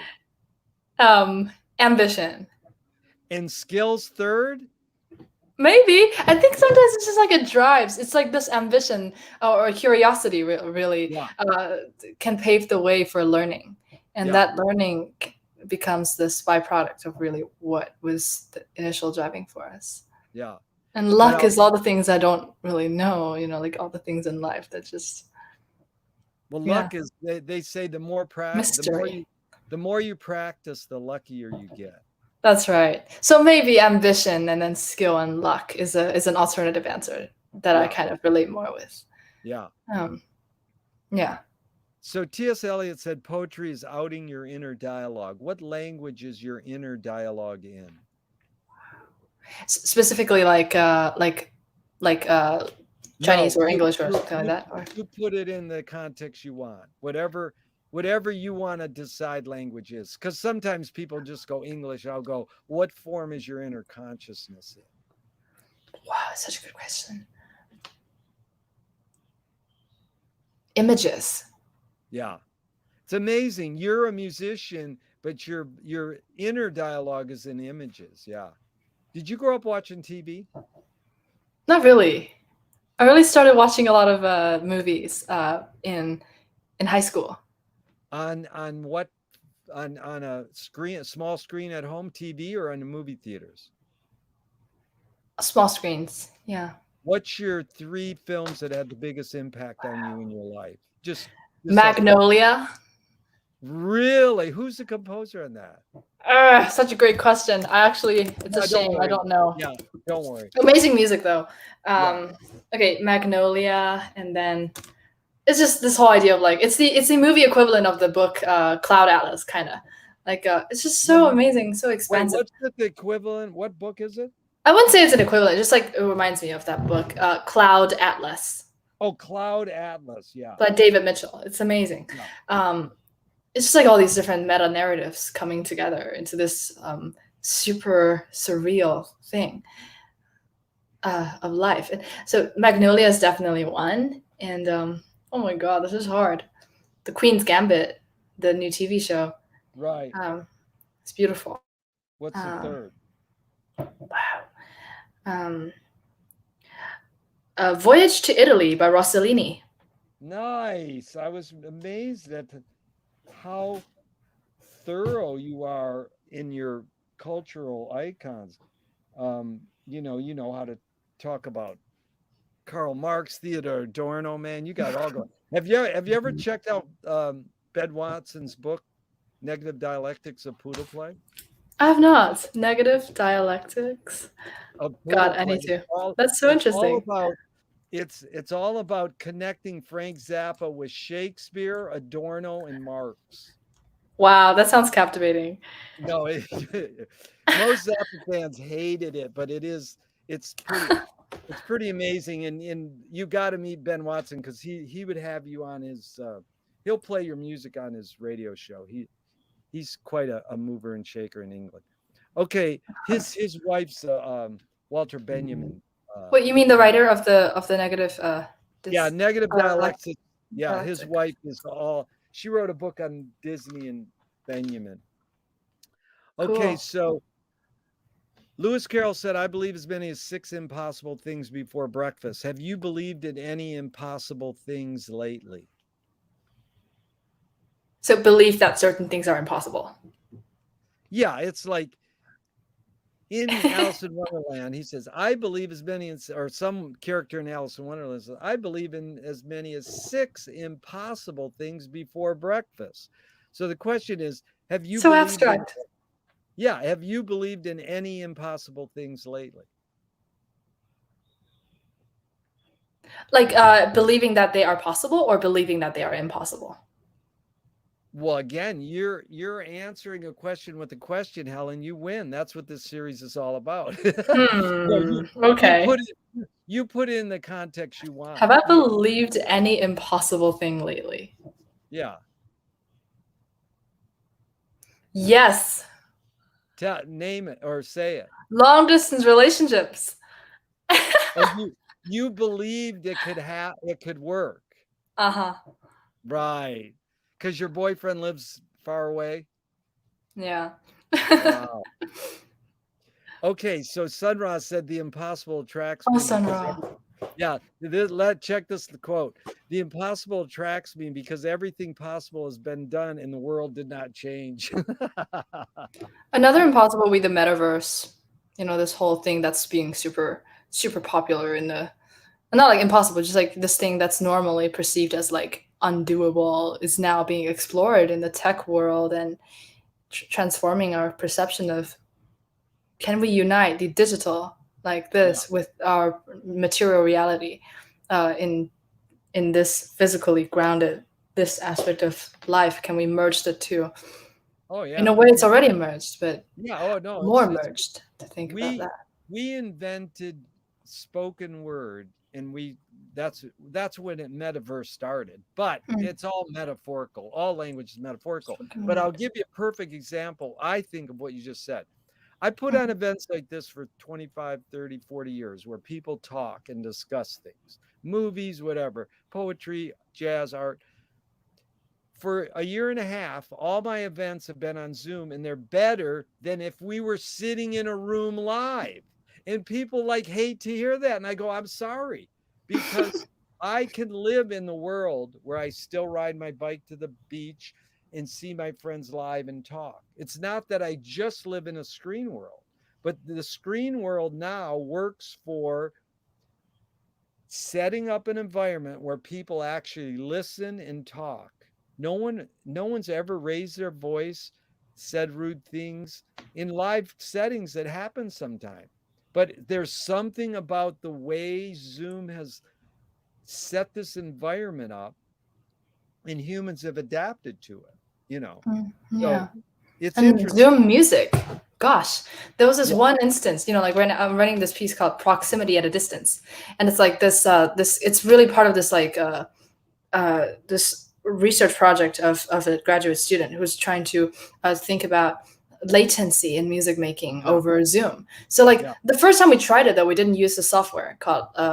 We haven't figured out the software yet. So a bunch of performers were just singing through Zoom, and the music, oh my gosh, was fragmented, which is super predictable given what Zoom does to music, especially when it's performed by like 4 people at once, because Zoom tends to like find 2 people and they like spin through. They can only be 2 people whose voices are more prominent.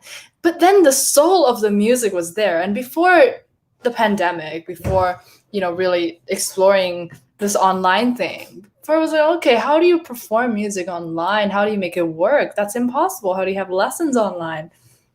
And there are many limitations for sure, and there's nothing quite like live music, but the soul is still there. That is another impossible that I've started to impossible, started to have second thoughts about. Well, come to Venice someday, and you're in Venice. Yeah, Venice, California. Cool. I'll take you over to my friend, and he has the history. He's a musicologist, historian, jazz pianist, supreme, all this. And he has every recording device ever by humans, a lathe of, everything. And he's collected all forms of recorded music. And I'll just say, Brad, did recording music ruin music? And he'll go, yeah. And now he knows what I Why would mean he by say ruin. that? I'm No, curious. because I'm serious. He knows what I mean by ruin. It didn't ruin it, it changed it. But music is a live event.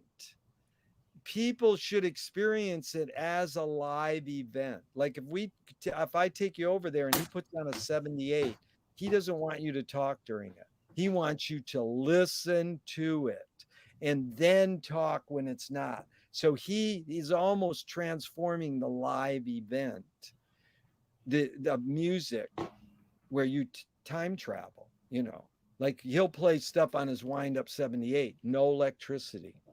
And you're more present listening to a 78 than any other kind of vinyl LP. It's an amazing experience, and player pianos and all that. So tell me one major element, Helen, of your creative process, your output, your musicianship that's changed, and one major element that stayed the same in your career up to this point. Okay.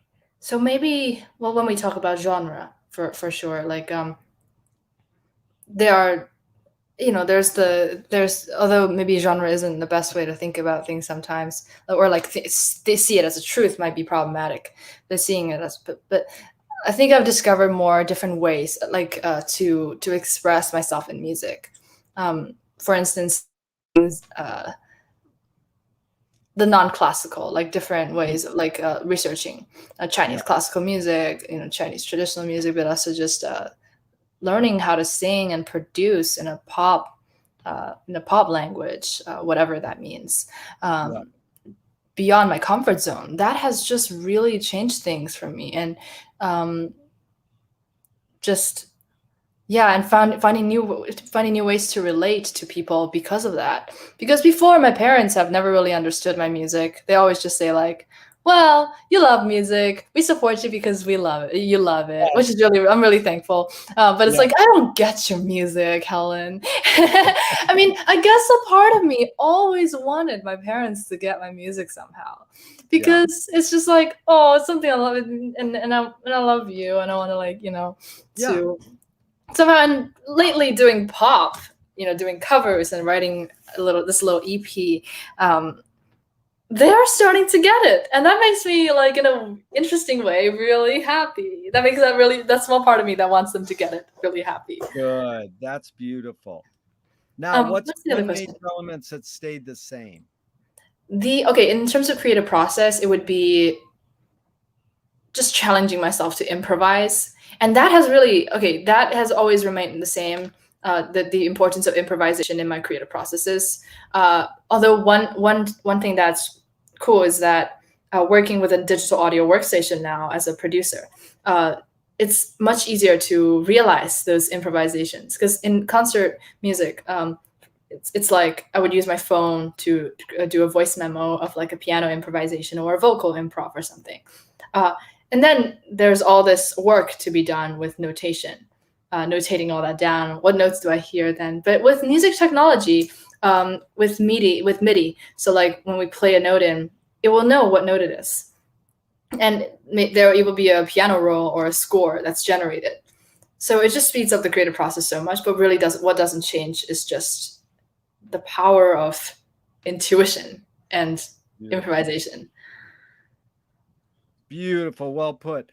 Moshe Feldenkrais works with healing and movement. He says it's possible to identify a weakness and incorporate it to become a strength. Rather, we're taught to overcome a weakness. Tell me a weakness that you've incorporated to become a strength. Connective thinking. And how was that weakness, and how did it become a strength?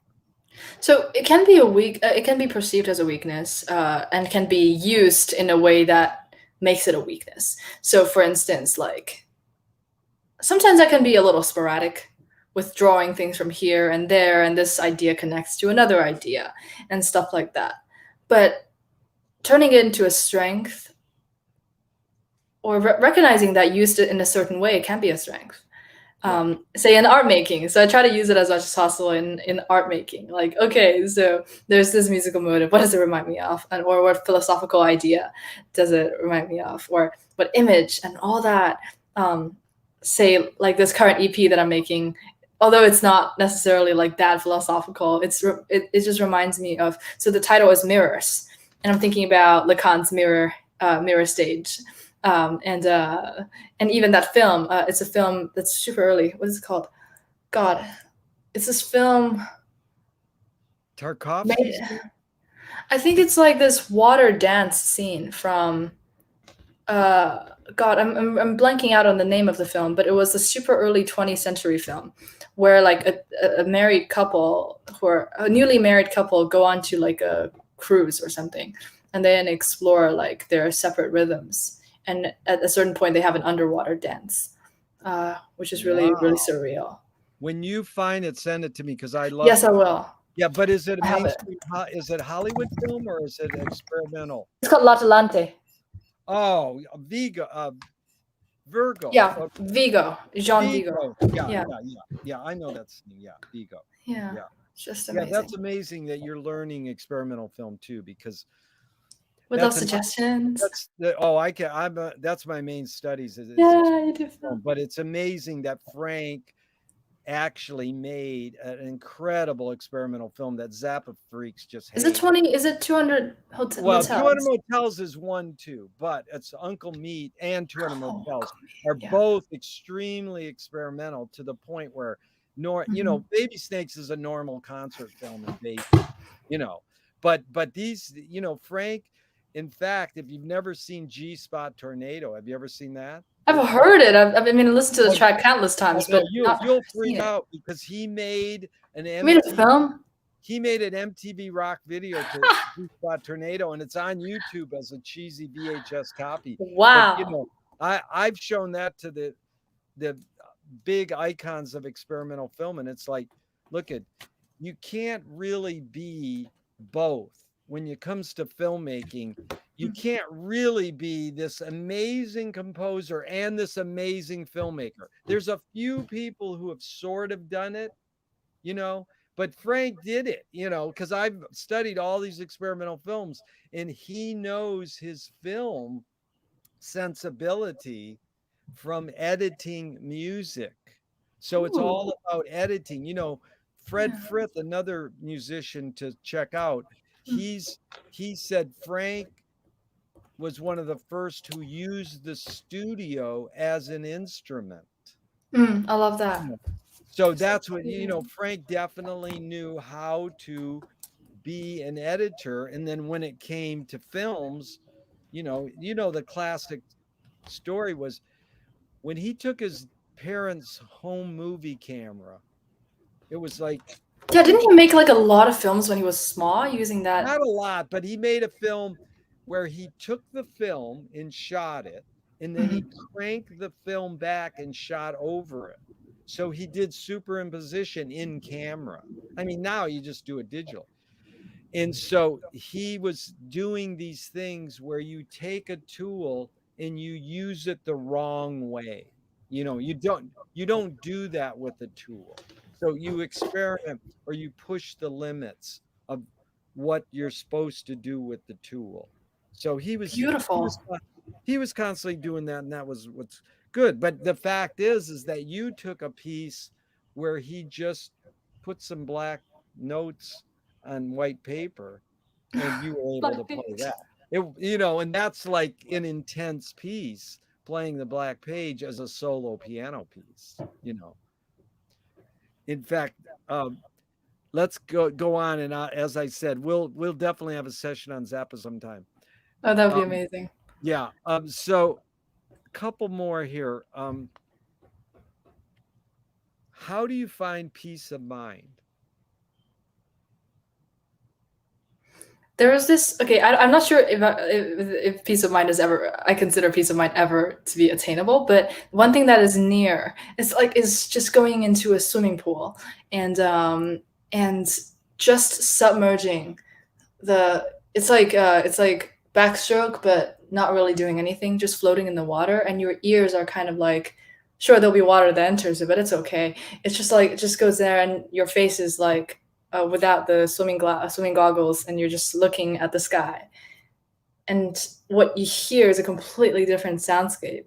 Of course, that it's full of sound, but it's way less. It's a totally different. Maybe in a way, silence is achieved. Yeah. A silence in the heart. Yeah. No, it's an amazing answer. I've never got that. Just to submerge yourself in water is a great way to find peace of mind. You know, and it's Or not. You brought up In the case of water Ophelia. earlier, and even just laying on your back and you know, either doing a you know, doing a few strokes or just laying there, but it's an amazing phenomenon. And you know, it again goes back to that incredible line Frank said, the ocean is the ultimate solution. It's like he's saying water is the ultimate solution. The universal solvent. Yeah, but it's also solution to a problem. You know, yeah, I've been thinking about that in terms of mirrors in making my EP right now. Yeah. Because the mirror, I mean, thinking about where the mirror comes from. I mean, maybe it's invented as this thing for humans to like figure out, or curiosity to figure out what we look like to others or something. But in the before the mirror as this metal thing was invented, the surface of reflecting images was invented, the water is itself a mirror.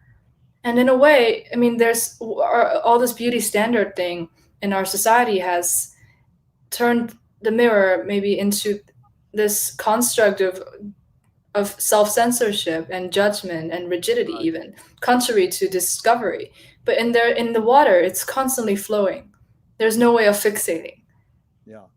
And it's amazing your epiphany, because McLuhan wrote an amazing article, Narcissus as Narcosis. Narcissism is, he reinterprets the narcissism tale. And that's also what you evoked was biomimicry, that we saw our face in the that's cool. in the water, and then it's reverse of him extending humanness. We see something in nature that we can synthesize out of it. So that's how they invent it. There's a million ways they invent it. Well, it's like Messiaen listening to the birds. Or Sun Ra was asked, so you studied with Fletcher Henderson. Were you influenced by him? He goes, no, I'm influenced by the birds and the crickets. That's what Sun Ra and Eric Dolphy both said that. So they're biomimicry. They're mimicking what something already exists in nature. You know, it's like how we invented Velcro is a biomimicry. It's the guy who invented Velcro studied this plant that is like natural Velcro. This is fascinating, biomimicry. Yeah. So if you were walking down the street today and you met yourself as a 12-year-old, what would you say to your 12-year-old self?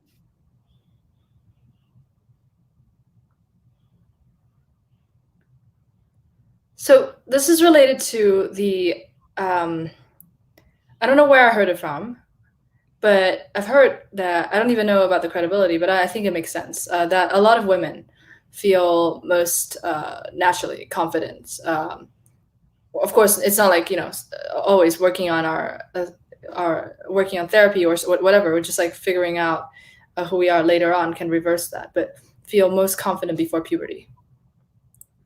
So I might say like, so to the 12-year-old Helen, that there will be many forces in society that will try to undermine your sense of confidence and assuredness and assertiveness that you have now.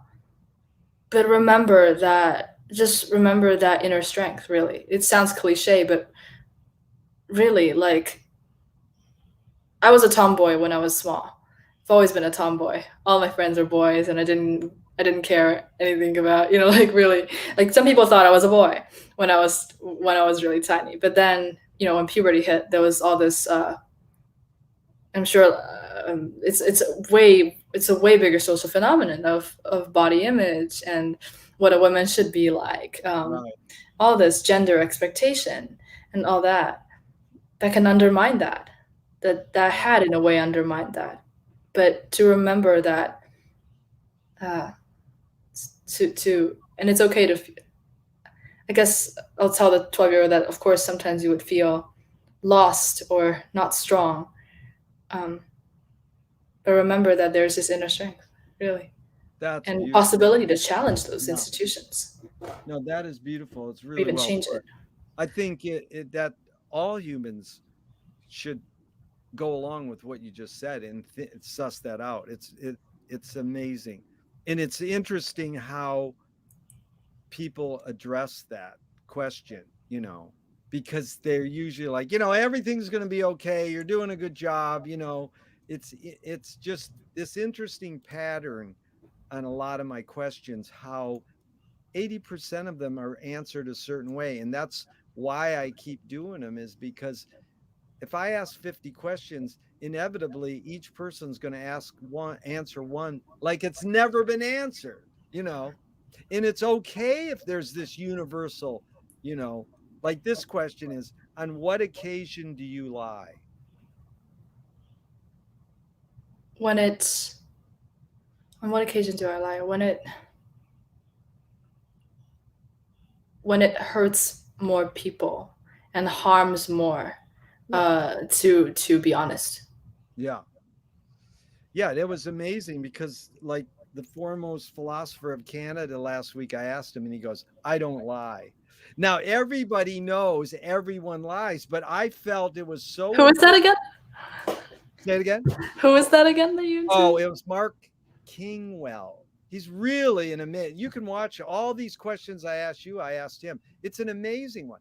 But it helped me because no one ever asked. I mean, one person in 40 years that says, I don't lie. And one person said it best. He goes, the one thing is, I don't want to lie to myself. But I felt he was saying, as a philosopher, I want to say I don't lie. Yeah, that's totally legit. I'm not challenging his answer, but it's interesting because it seems so human to lie. And it's a Marcel Proust question. I didn't make that question up. On what occasion do you lie? Tom Waits said it great. He goes, I didn't know you needed an occasion. And Plato talking about in the Republic, the noble lie. Yeah, the noble lie. And it's like, it insinuates, because like you said earlier, certain words carry like a negative baggage. Lying is like, well, we don't want to promote lying. What do you mean, a white lie? And it's like, again, how you put it. Okay, Yeah. just a couple more. Which way should toilet paper come off the roll, over or under? It's a war. I'm just thinking about the pineapple pizza thing on pizza debate. This could be another one of those. Of course, from the inside, like that, like here's the toilet paper, and this is a wall, and it's like. So you're saying under? Yeah, under. You're saying not under. over. I mean, I've tried both. I don't know. Yeah. No, it's funny because it's under. Yeah. Seems out of place. Because the norm. Wait, what's the norm even? No. What do you say? No, under or over? It's good you said under, because 90% say over. And in the picture of the Patton from 110 years ago has it going over. But I always say why, and they'll go, because there's various reasons. Okay, if a publisher was to release your autobiography off the top of your head, what would the title be? My God. Oh my. This is going to be the title of my EP, as far as I know, but I think Mirrors. Good. They want to scent the glue in the binding of your autobiography. What smell would it be? Oh my. Wait, so for what part of the autobiography? No, your autobiography, you open it up and the glue in the binding has a smell. What smell would it be? Orange, citrus. Oh, nice. And they want to have a color ink on some of the pages instead of just black. What color?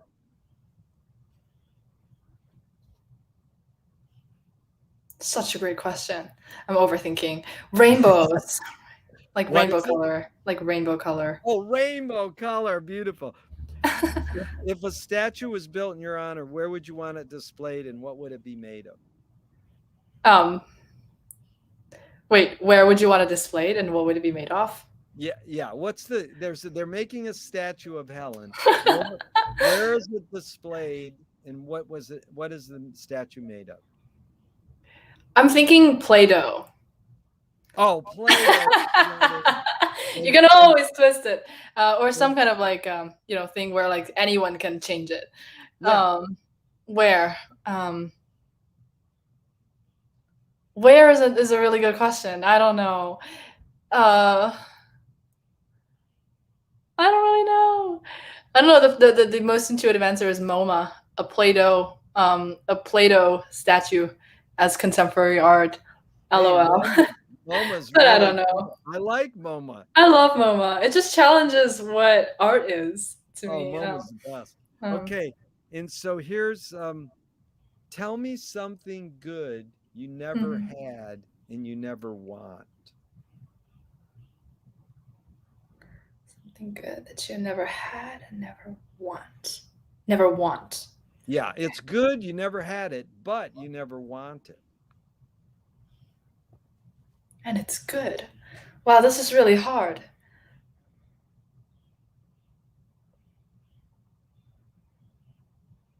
To switch, no, not what I mean. To completely live. Okay. I would add this movie to the list though. Being John Malkovich. Oh yeah. To be John Malkovich. I mean, to be another person. To be another person. That's good. I'll tell you a joke about one of the actors in being John Malkovich sometime, but now, so because we got to wrap this up pretty soon, because this could go on forever, Helen. This is fun. I love it when people are willing to go a little longer. These are 5 quick Alan Watts questions, so just in 2 to 4 words. Okay. Who started it all?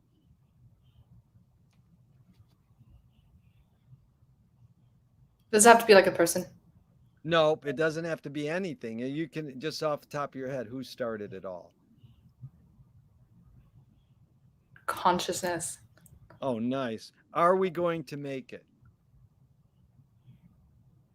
Yes. Where do we put it? Where do we put it? Anything? Where do we put it? I don't know. I'm thinking about cave art.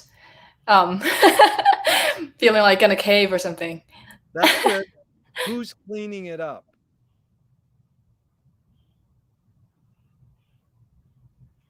Who's cleaning it up?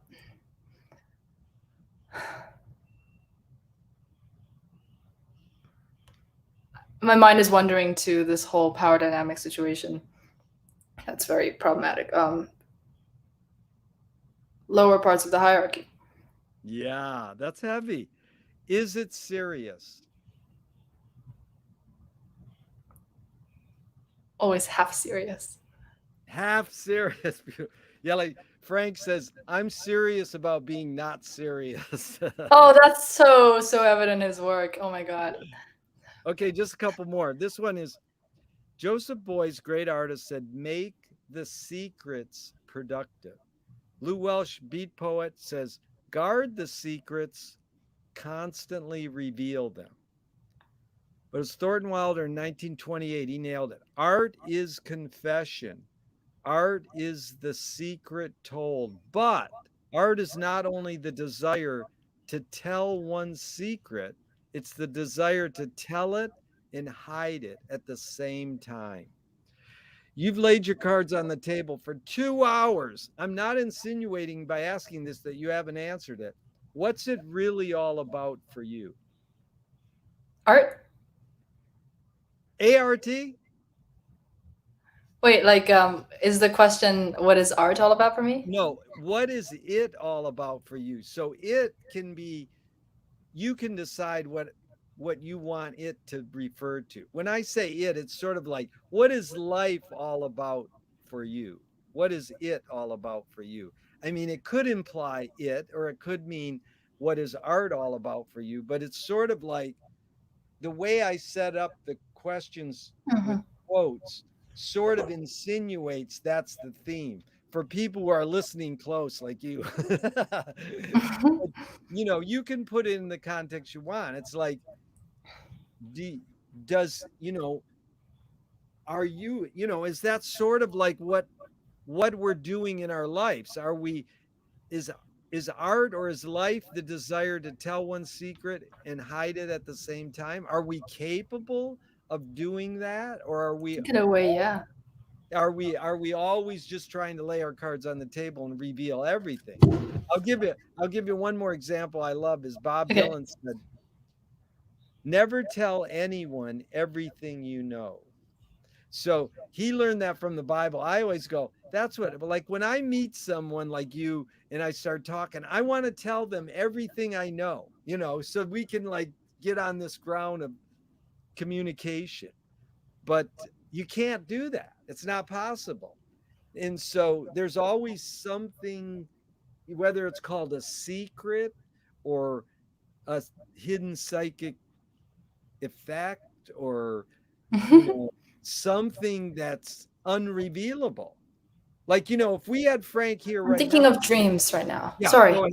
Yeah, Oh, go ahead. Frank. Oh, I'm so interested in you. But I'm thinking about dreams, and lately I'm doing dream research and reading stories of people's dreams, and there's something about experiencing the dreams that's so visceral that's impossible to translate to another.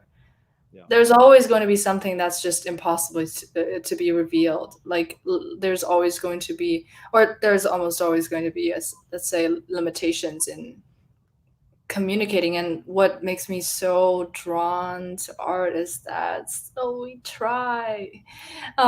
still try to look at the the media that we're interested in, and try to get it out anyway, because there's this thing about art that's not just about discovering, but also connecting. I mean, discovering ourselves, but also like um 1 second. That's my little baby bro. Are you finished with your Instagram? Not yet. Almost, David. I'll be right there with you. And so, but also connecting. I guess if there's one thing, what's all about for me, it's discovery and connecting. Yeah. No, that was great. It went full circle. And trying anyway. Yeah, trying, really beautiful. Because American Indians, indigenous people would go from tent to tent. We could talk about this later too, and ask each other what their dream was. And then the person asking the question became the co-creator of the dream because they guided the person's description out. So that co-creation is sort of like what you referred to. McLuhan called it the user is the content, but it's sort of like when you said to Rob's question, yeah, computer can compose music, but the audience makes it a human experience because they're putting their listening ability and their listening, the act of listening, as part of the experience. You're not just going to make a computer music and have no one hear it. You're going to play it for someone, and then that becomes. So just in closing, this has really been fun, Helen. What gives you the most optimism?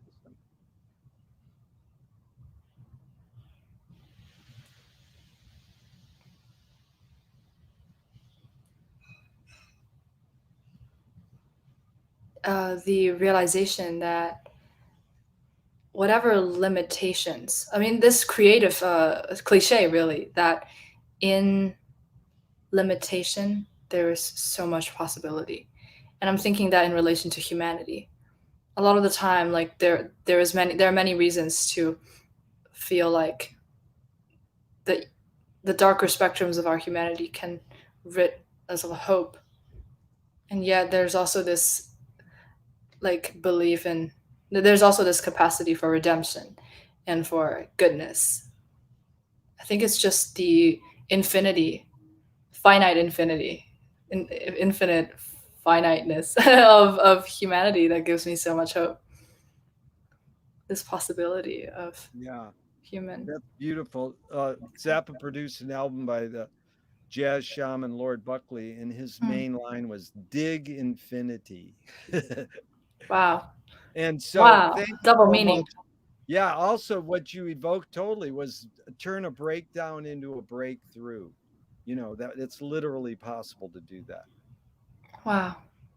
Thank you so much, Gerry. Helen. This was really fun, and we'll reconnect again soon, hopefully, and keep playing those Zappa covers on YouTube, man. That was really a great way to impress me and get us.